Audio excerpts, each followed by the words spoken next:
But Craig is from New Jersey, and you never know. Is he there? Yes, he is here. How you doing? Unbelievable. Good. Good. You actually stayed there, didn't you? Yes, I did. I was waiting for this great opportunity here. Actually, I wanted to talk about Slippery George, our illustrious president, and his latest foreign policy nightmare. Today he condemned China for selling a nuclear reactor. To Iran. To Iran. Yeah. The same Iran who got snagged today with a plane in Zagreb filled with weapons and Iranian soldiers. Right. Well, it seems Slippery George is also selling $650 million worth of communication satellites. There'll be 6 of them to China.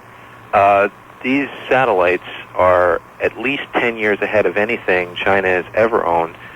So we're giving them now more technology to yet move ahead. Instead of using the satellites as a bargaining chip to say, hey, don't sell Iran the reactor, what does he do? He condemns them on one hand, and on the other hand he says, oh, well, here, have some satellites. Yeah, but it's more complicated than that, Craig, and I'll bet you can tell me why.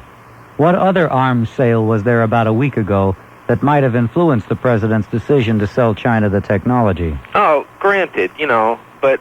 which one? Which one? You know which one. Say it. Or maybe you don't know. I don't know. Which one are you referring to? There was several transactions. No, there was... I said which one would have induced the president to sell something to China to assuage their feelings. All right. I'm not going to play games with you. There was an arms sale last week of F-15s, a greater number of F-15s, to the Taiwanese government. Oh, right. Well, of course. So this is probably, to use George Bush's favorite expression, a quid pro quo. You see, he probably did this to assuage the mainland Chinese. Yeah, but we're supposed to be fighting this big war around the world on communism. Well, really not any longer. Most of the bulk of the real power base of world communism has dissipated. Yeah, but the thing that scares me is China is 1/3 the world's population, and they're all communists. So that means 1/3 of the world is no. You're mistaken. You are speaking with imprecision. I am. They are 1/3 of the world's. They are not quite 1/3. It's more like 1/5 of the world's population. The world's population, I think, exceeds 5 billion, closer to 6 billion, and they have 1.1 billion people. So if you figure it out, that's 1/6. I don't think that's 1/3. That's all right, what is that? 1/2 of 1/3? Okay, so that's 1/6. Okay. All right. So again, you're imprecise. Mm-hmm. But not all the people, a very minuscule percentage of the people residing within the borders of communist China are members of the Chinese Communist Party. Doesn't matter. They're still ruled by communism. But that's not what you said. Now, how did they serve communism, or they are held captive by communism? Doesn't matter. All right. Either way. Thank you. You are a real credible scholar. There's a man who speaks he speaks platitudes and generalities, and if you talk to him in specifics, he says it doesn't matter. He's right. In the long run, what does it matter? We'll all be dead in 100 years anyway, so I suppose he's right and I'm wrong. Oh, they're gonna have it at prime time, I see, huh? The debate there, midnight, huh? It's a midnight debate. Yes, I see. We felt that people would be more... He's laughing at me. That's nice. That's a fine way to behave. Pardon me. Look, if you're a guest on somebody's radio show and you laugh at I ingested, I'm sorry, a piece of raisin toast while I was waiting to be picked up here, that might be a little... Anyway, this is in regards to you were speaking about smoking earlier in the program and the teachers wanting to have their smoking areas and so forth. And I saw something in the subway, a poster, and pardon me, I don't know who put it up, perhaps the Board of Ed or the city or something. And but after speaking to your screener, I've been thinking it over, and perhaps I need to have my consciences raised or something. Anyway, perhaps you've seen it. In the subways, there's a poster in the background, there's a graveyard, and there's a skeleton with a cowboy hat on. I saw that. Oh, and he's talking to the young black boy. Yeah. About, they used to want us to pick us, just for your audience sake. They used to make us pick it, now they want us to smoke it. When I first saw that, I thought that this is not right. Little black kids, I equated that with they want I felt that poster, I saw that myself. My reaction when it was... first came out, because I actually am I'm reduced to using the subway a lot of the time. Right. I'm not like some of these people who have so much free time they can walk everywhere they have to go. I am forced into this. I know some people who, you ask them, well, how did you go uptown to get your hair cut? Right. They say, I walked. I said, oh, really? You have a lot of time on you. Those are the kind of people who get hit with a lot of chores in where they live, because people in the building know that they have the most free time. Yes. You know people like that? Yeah, sure. Knocking the door. Gee, I'm going to be out at work. Can you go into my apartment and please fix the leak? That's exactly right. I mean, look, I know buildings, not myself, but I know buildings that house another radio personality. Yes. Or soon-to-be radio personality. And this guy, who's the radio personality in the building, he leaves these chores that his super should attend to them. And his feeling is, this guy has a lot of free time. But this is all inside gags. It's rude to be imposing them on you. But I saw that stupid poster. And I want to tell you something. If I would have made a poster like that, and if it would say my name on the up, they would say that it was racist. That is a vicious poster. It is an absolutely radical left-wing racist outfit that put it out. It's a who put it out? I don't know. Okay. It is disgraceful that it remains up there. It's offensive to me, and I'm certain it's offensive to people with a brain. Well, that was my first reaction to it, and your screener started, grilling me left and right, and so I started thinking here, well, gee, was that a knee-jerk emotional reaction I had? But I look at that thing every day, and I said, to a 6 or 8 year old kid, black kid, maybe I'm out of touch with what they're being informed and how they can tell the difference between the tobacco industry and all the white rhetoric about this and that. They're doing this to you and they're doing this to you. I just think a young black kid sees that and sees white people want me to. I don't know exactly what he's thinking, but something's not right there, and I think he'll pick up on that. That's what he sees, I think. All right. Thank you very much, Kevin. Okay. I appreciate it. Good night, Jay. Good night. Smoking is bad for everybody. White, black, green. I won't go through all the colors. But it's an anti-smoking ad from the National Black Leadership Initiative on Cancer. What a National Black Leadership Initiative on Cancer. Sounds like a lot of down-to-earth people in that organization. Leadership Initiative on Cancer, and they show a skeleton lighting up. They used to make us pick it, now they want us to smoke it. Maybe they should have a poster like that for crack. On WABC, let me say hello to Lita. Hello, Lita. Hi, Jay. Jay. Well, Lita, what, do you got a bonfire working there? No. Listen, I heard you talking to Keres last night about that sleep bag, Kiko Garcia. Yeah. And Officer O'Keefe did a courageous job on putting him away, and the people up in the Heights, that's all they do. They got some good working people up there, and the rest of the other people, they're selling drugs, and they're mugging people and doing all very negative things that they're not supposed to be doing. And I was looking at the news yesterday, and they showed that videotape about Kiko. He was selling drugs with his partner, and he was showing off. Well, of course, I saw that. I didn't see it. I read about that videotape they made in the apartment. Look, Lita, everybody knows, believe me, 98% of the people in Washington Heights now know exactly what Kiko Garcia was, exactly who he was, exactly what kind of an individual that he was, exactly what his actions were, and they know exactly why he met his end in the way he met it. Yeah, but Jay, I'm sorry to interrupt you, but there is a joker named Ramos that he's got the Assembly for the People, and he was on the radio in another station saying that the community up in the Heights, they would like to have their own grand jury. All right, thank you, Lita. Thank you very much. On WABC, I'm going to welcome Linda. Hello, Linda. Hello? Yes. How are you? I'm good. Well, getting better all the time. I was holding it so long, and suddenly you're on. A lot of people call up and they say, I'm nervous, I can't talk. And to me, it's another phone call. I'm just talking to you. Well, you're just so blasé, Linda.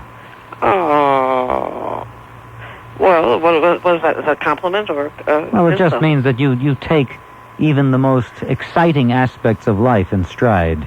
Well, I'm calling from New Jersey, but I'm really a New Yorker. I never considered myself an expatriate. You know what I mean? You sound like a woman of experience. Yes.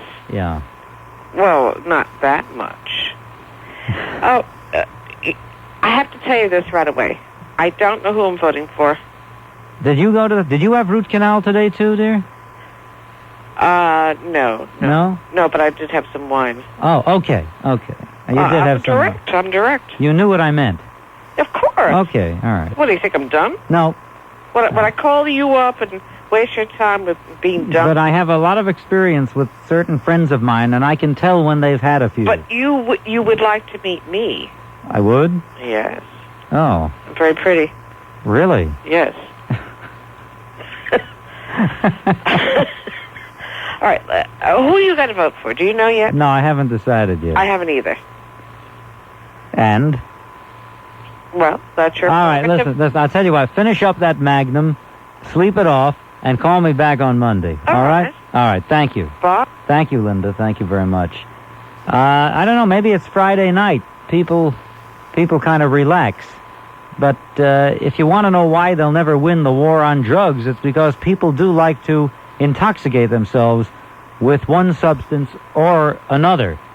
Well, to every man comes humbling experiences, ladies and gentlemen, and I should be no exception. So right now I'm going to say hello to Hilly. Hey, Jay. Hi. How are you? Good. To answer your... You see, I think that a lot of things happen in the black community that you're not aware of. And I think if you want to find out the genesis of that ad, you might call one of the crusaders against cigarette ads in the black community, because there's a plethora of them where there aren't anywhere else. And the market is being... they're being targeted as a big market area. No, I the person has led the fight against that, and you might have him as a guest. Who? Reverend Calvin Butts. Appropriately named. Yeah. So you check with him, and he's articulate enough to explain, and then maybe the public will understand. No, Hilly, but you're confusing two issues. What's that? I'll agree. Of course, I agree with you that cigarettes are a pernicious toxin inflicted on people, and not only beyond that. I detest the way people act when they're smoking. Most of cigarette smoking is for people to attract attention to themselves so that other people admire them, the way they work that cigarette. Particularly like teenagers. You see, and pseudo-sophisticates. Sure. Like if you go up and down Columbus Avenue and see those pseudo-sophisticates sitting out there, they work that cigarette, boy, and they try to look sexy with it, and it repulses me. Yep. The only thing I object to in that ad is if it, and you know this is true, let us say that it was an ad that said, I'm just trying to think of something that would apply. I can't quite think of it. Nothing comes to mind right now. But wait. I'll listen. Let's say it was about, it showed a black youth. Let's say it showed a black youth beating up a white woman. All right? I've seen that many times. No. Not an ad, but not yeah, I've seen it. You know what I'm saying? Let's say it was some offensive tableau. But you see, I lived an through offensive tableau. I lived through that with the Willie Horton thing, which was tantamount to an ad. No. Yeah, yes, it was. It's a lifestyle. If you put these people in, this is what's going to happen. And you're going to be ravaged, and the big black brute is going to do this to you, and the big black brute is going to do the other thing. That was a subliminal message. Now we're at Woody Horton. The point is this. No, but listen to me carefully. I lived through it every day. So did you like it? Hell no, I didn't like it. So why would you expect me to like this? I didn't say. There's a difference, Jay. I'm not telling you to like it or dislike it. I'm telling you to listen to the other side of the story. No. Let me tell you why I'm saying that now. Listen, Hilly. Because Calvin Butts led a big... I'm falling asleep. Yeah, because you don't want to listen. No, you don't want to listen. You overtalk me, and I find it rude. I'm not capable of overtalking you. I don't have your You're doing it. You're doing it. You just do it. No, nor your personality. You do it with age. And you keep calling me the venerable one. All right. The only thing listen to me carefully. With my age is I get handsomer. Go ahead. It offends me when I see the word they. It's the enemy. They used to make us picket, these horrible, horrible, vicious white people. Now they want us to smoke it. You think that I want that? You know me, you listen, you know how much I detest cigarettes. Do you think that I belong in that word they? Do you think Jay Diamond, first of all, made any black youth pick tobacco, number one? And do you also think that Jay Diamond wants black youths to smoke? Why would you take it personally? Because it says they. Yeah, they're talking about the cigarette company that's making yet. Wait, the cigarette... The people, the cigarette companies, the they is the cigarette companies. I see. Okay, maybe you're right. But that isn't what I called for. Maybe Jay. you're right. I agreed, before I even tell you why I agreed with your editorial opening statements last night, I want to respond to John about who's going to vote for Democrats. But take 30 seconds to do it. Because I want to talk about something else also. Take till 3 in the morning and you do the show. No, I'm gonna go sit back now and have some more donuts. But you can give me an extension occasionally. I don't. All right. Anyway, John talks about. I'm not even near the microphone, Hilly. Okay, John talks. It's all yours. Okay. Ladies and gentlemen, it's the Hilly Show. Okay, John talks about the liberals. What kind of nuts are going to vote for Clinton? Well, who do you think is going to vote for Bush when you have a police department that backs a convicted felon for political office? Are they going to vote for Clinton, or are they going to vote for Bush? And I'm talking about Phil Caruso and the PBA. And where in the hell does a line officer at roll call get nerve enough to talk to any mayor in that kind of fashion? If that had been Koch, he'd have been out in Coney Island before he could get it out of his mouth good. And I think that the mayor doesn't kick enough butt. Now you're right about the. Pardon me. I'm so unaccustomed to speaking when you speak that I'm choking on my tea. So you take over. Go ahead, my friend. No, you go All ahead.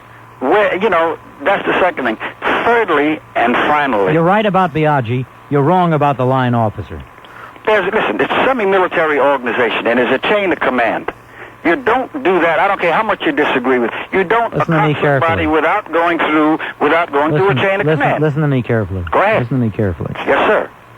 The mayor has shown his authority by telling the police to lie down. Most commanders-in-chief don't go to the enemy and say, "Listen, we'll help you. Don't be mad at us. I'll tell my people, my soldiers are wrong." Did you see? Do you think Patton went across the German lines and he said, "Listen, my soldiers are brutal for killing your fine Panzer divisions here." Man, I hope you don't get angry at it. If you had Koch in here with Crown Heights and Washington Heights, this city would have been blown up. Why? I'll tell you why. I hear people talk about the mayor let it slide for a couple of days. Do you know what actually happened in Crown Heights? What participated in it? Go ahead. All right, I'll tell you what happened. You sound like someone I know. I would hope so. Well, you know who I mean. Let me tell you what happened. When the boy got run over, the father of the boy tried to lift the car up off him. The police beat the hell out of him. All right? The kid saw it. When the ambulance came, the driver was mobile and walking. The police sergeant, or the police lady, rather than making a show and putting him in the car and taking him away in the car, walked him to the ambulance while the other two kids, one's laying under the wheel and the other's lying there injured. All the crowd saw was what they perceived to be favoritism. They didn't know that the policeman was doing that to try to avoid trouble. Yeah. So I'm not blaming her. All they saw was a kid lying dead or dying under a wheel. They saw the father having been beaten by the police for trying to come to the aid of his son, and they saw this guy walk to his car.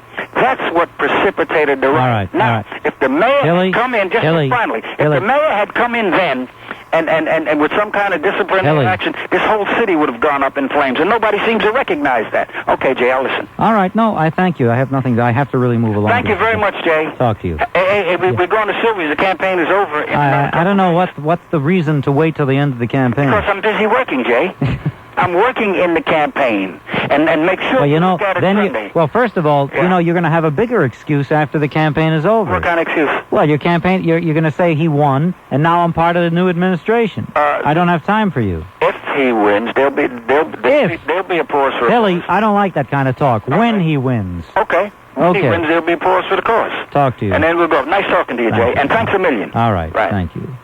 On WABC, we still have time before we break to say hello to John. Hello, John. Oh, glad you got to me. I was holding on for a long time. Oh, I got a couple of words here. I don't know if they're double entendres, but there's unlimited, which means forever, infinite, without Who end. is your dentist?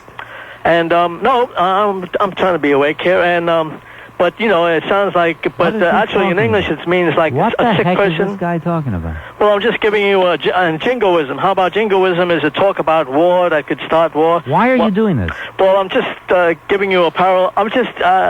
Those are just a couple of words to like the Cummings deal. This Man is completely incoherent.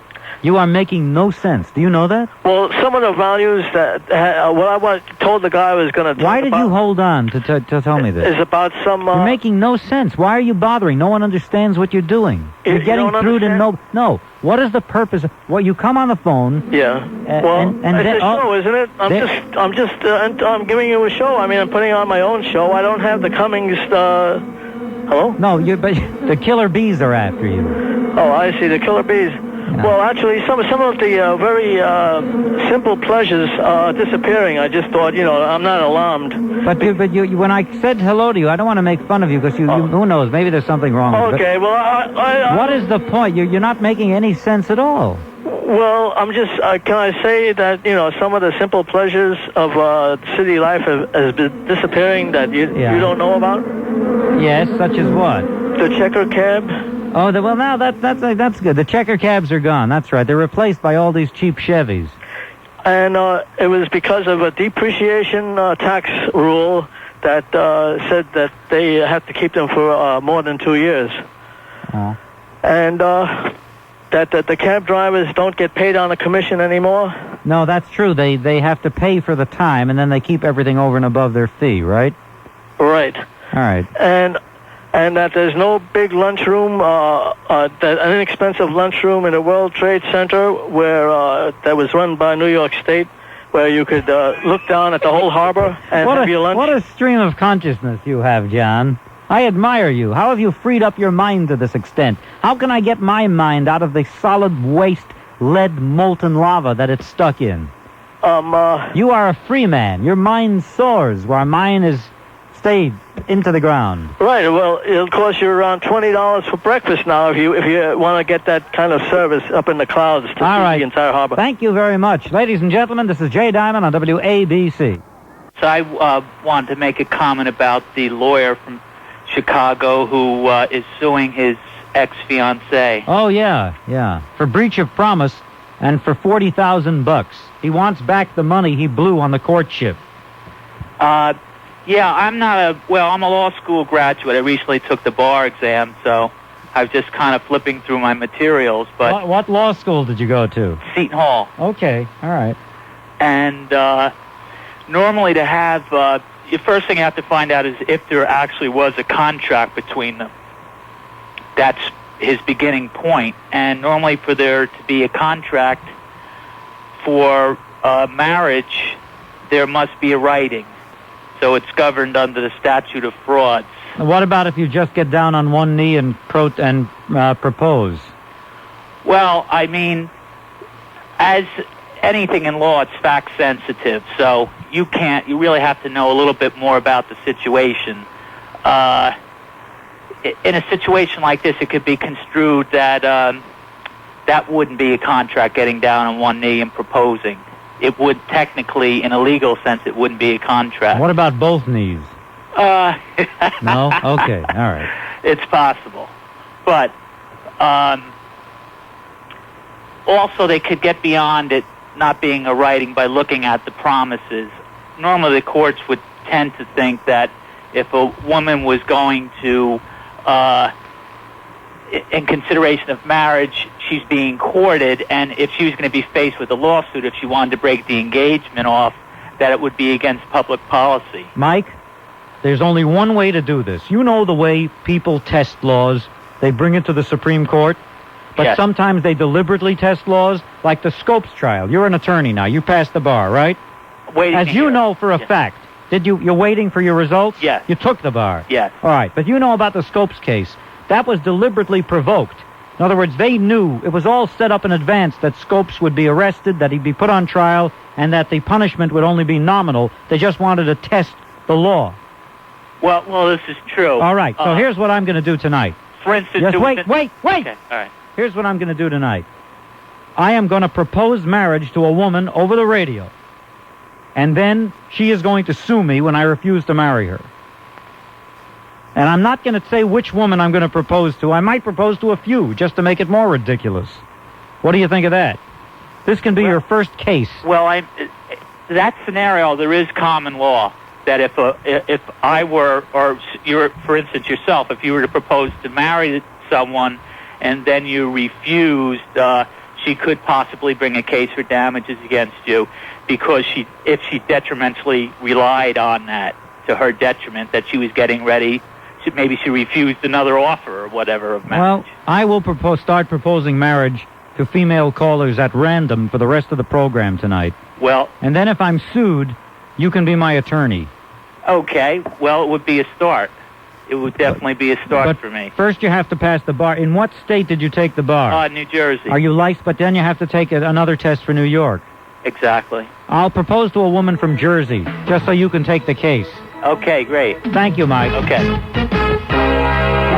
WABC, New York. Will you marry me? It's 2 a.m. Hello, Ramon. Yeah. Yeah, hi. Oh, hi, Mr. Diamond. That's me. Okay, this is Ramon. You gotta say it twice. Oh, excuse me, Ramon. Yeah, from Manhattan. Yeah. Okay, this is the first time I'm calling. What's your middle initial, R? J. Oh, Ramon J. Ramon. Yeah, Ramon Jose Dumoulin, which Jose means Joe, in English. Yeah, I know. Okay, no big thing. Okay, Mr. Diamond, I want to ask you one part question, maybe two.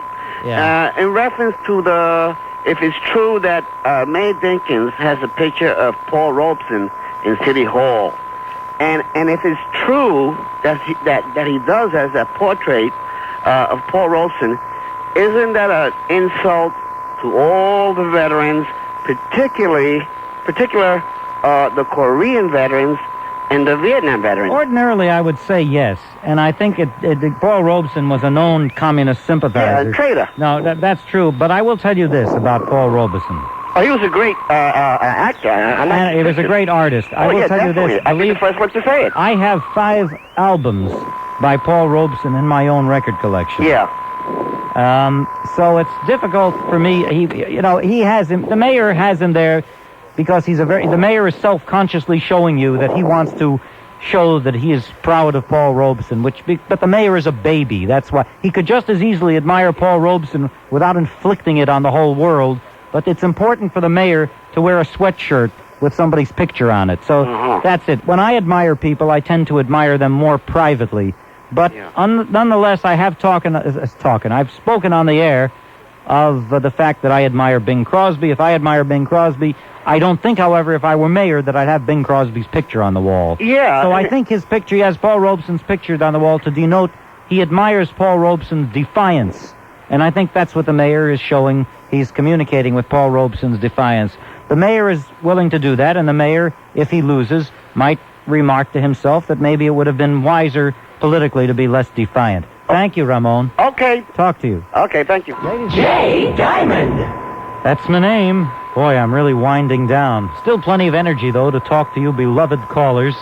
So let's get right to business here and say hello to Bill. Ladies and gentlemen of the world, say hello to Bill. Hello, world. How are you? Hey, Bill. I just want to tell you, Jay, about another fake and phony that's running for Congress now in New York City. We now have the entrance of Abe Hirschfeld. No, that's Jackie Mason. There's no such thing as Abe Hirschfeld. Well, Abe Hirschfeld is running against a political hack we know as Carolyn Maloney. Now, unfortunately... Better known as Carolyn Baloney. That's right. Carolyn Maloney has the esteemed pleasure of being involved in a cover-up of probably about $100 million of federal, state, and city funds. But that's one part of the case. Now, would you think a person like Abe Hirschfeld, who's supposed to be honest and have integrity and credibility, a person like Abe Hirschfeld is given all this information. He's given all this documentation. He's running for Congress against a hack like Carolyn Maloney, and he fails to inform his constituents or the public about the information that he has.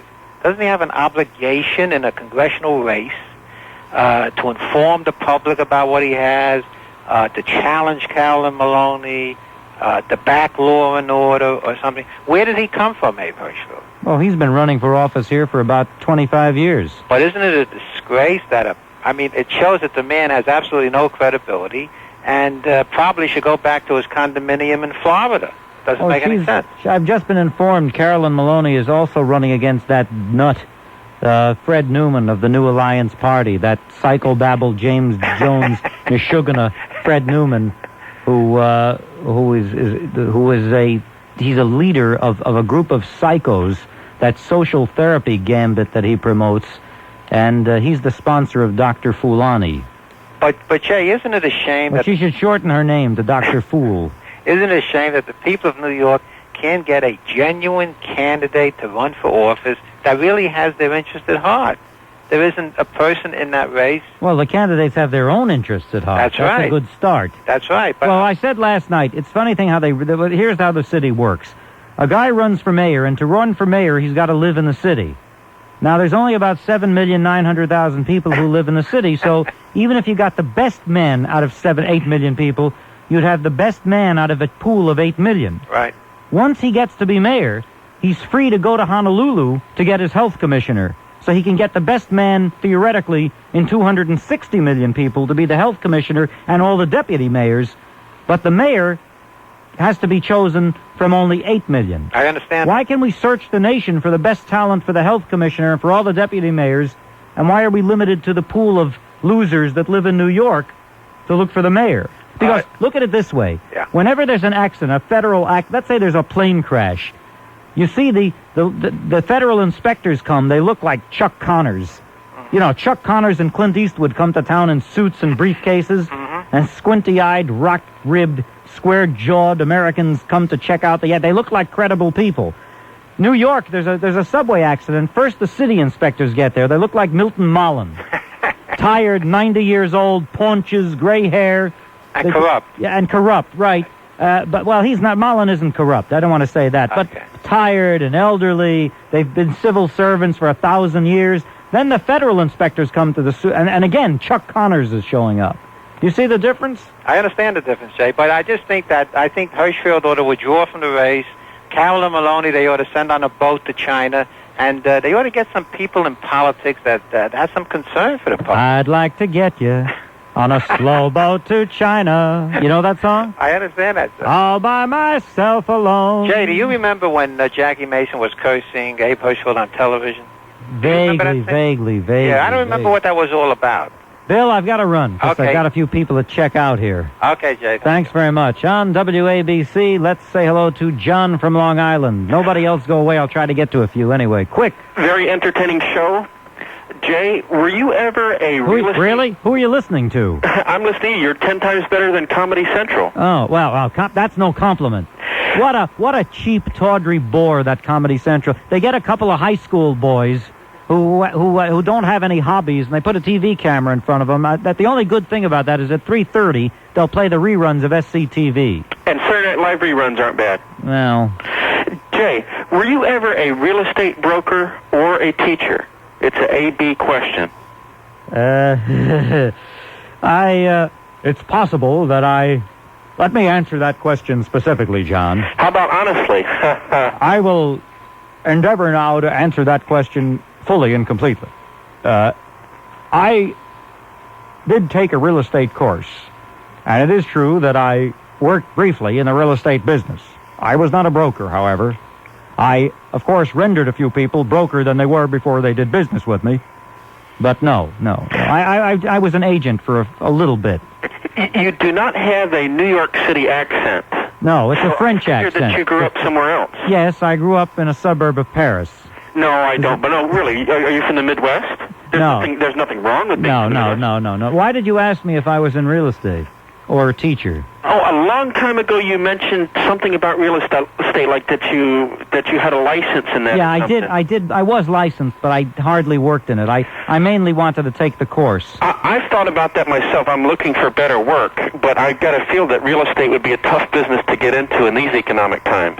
Well, it might be good to get in on the bottom. There's only one place to go, up, up, up. So where did you actually grow up, Jay? I grew up near Sheepshead Bay in Manhattan Beach in Brooklyn. But why? You don't have a Brooklyn accent at all. Well, it's the south of Brooklyn. Oh, it's more of a Venezuelan accent. And from my accent, can you tell where I'm from? What part of the country? No. Well, I'll have to tell you then. Go ahead. North Carolina. North Carolina? That's right, but I don't sound like it, do I? I've tried to make my accent sound more like New York. John, we're going to get cut off. Everybody else, I'm sorry I didn't get to you. I'll check in with you on Monday night. John, thank you for calling. Great show. Take the course. I'll call me sometime. I'll tell you which real estate there. Hey, have a nice weekend. WABC, New York. It's 3 in the morning. You're being a little insincere, or to quote Bob Grant, a little phony about it when you say at this stage you don't know who you're going to vote for in the election. I mean, you only read 16 papers a day. You do this for a living. You study all the issues. You're on top of all the issues more than most people. Why are you having a hard time deciding? That's my nature. I just don't know exactly whom I vote for. I'm leaning toward President Bush, but it's by no means certain. Why do you feel I'm being phony? Because, well, I think you want to play it safe. Maybe it's a new show. You want to try to get both sides. You want to get the liberals and the conservatives. Isn't that stupid? Look at all the... I cannot believe... I have heard about 8 dumb things in a row tonight, if you hear me getting a little testy. No. Just the stupidest things that people say to me. But hold on. You know what's really pathetic? When people call me up and they say something dumb, and they say it with a tone of voice as though they've been waiting their whole life to say this thing because it's going to prove how smart they are. No, it's not that. Do you sit back and listen to me and hear the inflammatory, the incendiary things that I sometimes come out with? Are those redolent? Are those descriptive of an individual who is trying to straddle the fence? No, I like your style. So how can you say what you say? Because if at this late of the stage, how can you not know which way you're going to vote for? It's two opposite sides of the coin. So silly. It's two opposite sides of the coin. How can you not know? At this late stage, people. What are you going to decide when you go to the booth? I'll bet you many people will. That's the problem we're having today. That's exactly why we don't get the right people elected or the right people to run, because the people wait for the last minute. I could expect some people don't have the time to read the paper, but you're reading the paper every day. I think it's a lachrymose choice to either vote for Governor Clinton or President Bush. The philosophies are there from each side. No, I don't. Where is George Bush's philosophy? 12 years ago, he referred to what he now pursues as voodoo economics, and he turned on a dime when they gave him the vice presidential slot. That's the philosophy? Who are you kidding? No. Answer me. Don't say no. Answer me. Did he do that, yes or no? That's not the issue. Did he do that? That's not the major Listen to issue. this SOB. I have to sit here and talk. You know something? I wanted this job. I'm going to try not to get too angry. Don't get angry. Who's a phony? Who's a phony, me or you? I asked you, did he do that? Don't tell me that's not the... Yes, he did. Thanks very much. On WABC, let's talk to Mike. Yes, he did do that. What a dope. Hello, Mike. Mike, if you're just neutral, if you just sit there and speak as though you have a 75 IQ, you're going to elevate the level of these proceedings by 100%. Well, thanks for the challenge. I have heard about from four imbeciles in a row. Well, hopefully I'll turn that tide for you. People who think they're so profound that they're so... He calls me a phony. I say to him, did George Bush turn on a dime 12 years ago from voodoo economics to embracing the voodoo economics? That's not the point. No. Did you hear it? Am I making it up? No, I heard every word, Jay. Tell me, am I crazy? Not at all. Not at all. In fact, I'm honored to be speaking to you. I'm a New York City police officer, and I want to commend you for your stand on this most recent of issues that we're dealing with as police officers, because I feel you're with us. Thank you very much. I want to give you a couple of pieces of insight, if you will, into the frustration level that's prevalent in this department right now. The focus of the media at present seems to be on the CCRB makeup, if you will. Yeah. And they're focusing on that as the main crux of what we as police officers are upset about. That's not it at all. What we are upset about is the way the mayor has dealt with the 9mm handgun rejection as far as police officers are concerned, how these police officers have had to deal with 2 riots, one in Crown Heights, which lasted 3 days before we were allowed to do our appointed job. Washington Heights, with numerous shots fired, fires in the street, mobs coming out down on the police officers. And here we had to watch this mayor visit Kiko Garcia's family. Now, my personal opinion is such that if he was to visit them as to console them, which is what his goal is, there should have been some mention of that long before the outrage of the police department came down on him. We had no idea what he was doing up there, and we were out there ducking the bottles and the bombs. In addition, the media, specifically Mr. Breslin, referred to the police officers as suburban thugs, if I remember correctly.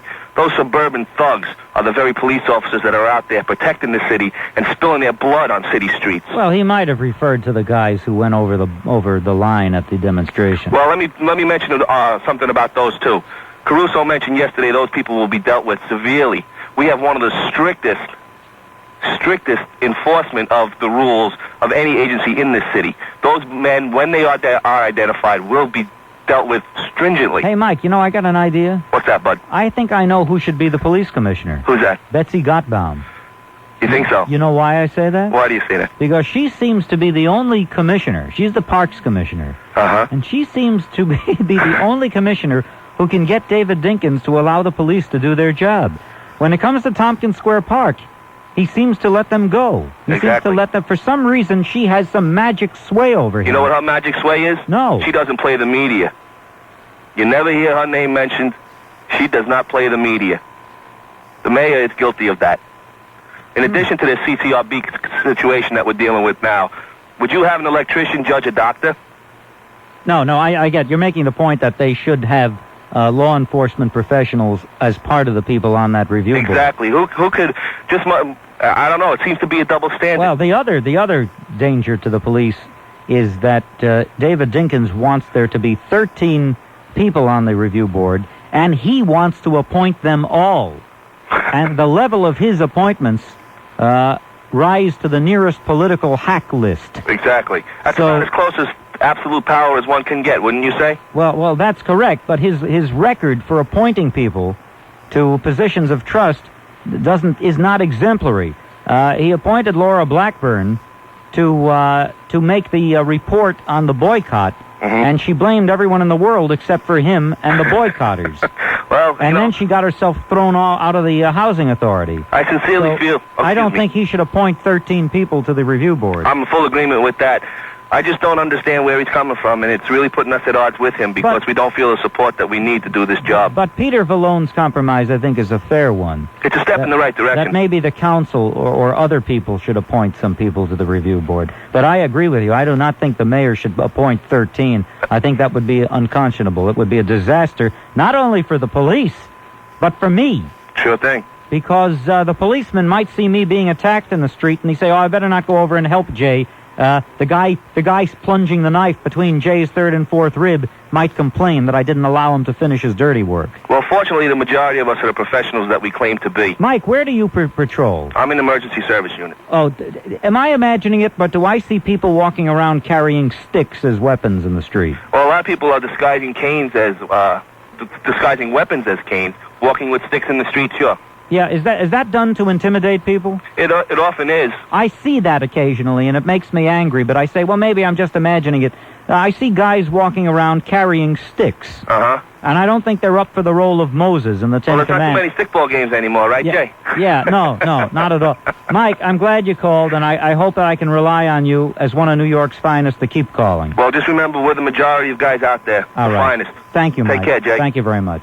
Good night. Yes, Jay, it's going to get to the point where we all need a stick and a box knife to get through New York, okay? It seems I noticed these. It's a good thing that Eunice, and that's not spelled the way Eunice Shriver Kennedy spells it. Or how's it spelled? Something like Y-U-N-A-S. Or it should be spelled A-S-S.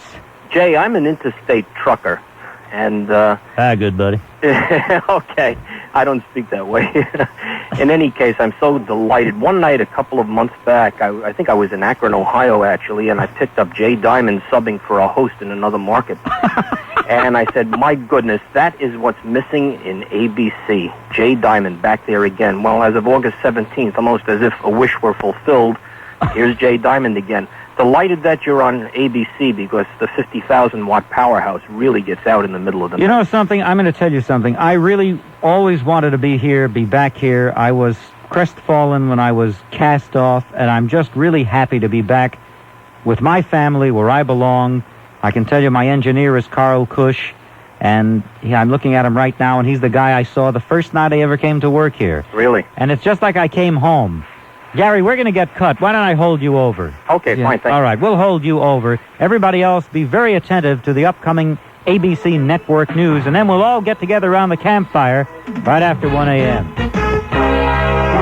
WABC, New York. It's 1 a.m.